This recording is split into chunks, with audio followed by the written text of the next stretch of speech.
بسم اللہ الرحمن الرحیم۔ آج کا واقعہ 18 سپارے شکم مادر میں حفظ تھے۔ روایات میں آتا ہے کہ حضور سیدنا غوث اعظم رحمۃ اللہ علیہ جب پڑھنے کے لائق ہوئے تو آپ رحمۃ اللہ علیہ کو قرآن مجید کی تلاوت کے لیے ایک مدرسے میں لے جایا گیا تاکہ آپ رحمۃ اللہ علیہ قرآن مجید حفظ کریں۔ جب آپ رحمۃ اللہ علیہ اپنے استاد کے سامنے دوزانوں ہو کر بیٹھے تو استاد نے کہا، بیٹا پڑھو بسم اللہ الرحمن الرحیم۔ آپ نے بسم اللہ الرحمن الرحیم پڑھنے کے ساتھ ساتھ الف لام میم سے لے کر مکمل 18 سپارے زبانی سنا دیے۔ آپ رحمۃ اللہ علیہ کے استاد نے حیرانگی سے پوچھا کہ تم نے یہ کب پڑھے اور کیسے حفظ کیے؟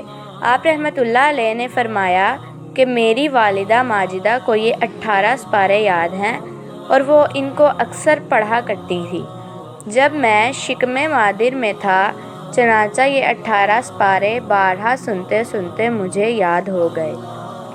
سو گائز، اگر آپ لوگوں کی ہماری آج کی ویڈیو پسند آئی تو ہماری ویڈیو کو لائک، شیئر اور لازمی سبسکرائب کیجیے گا۔ اللہ حافظ۔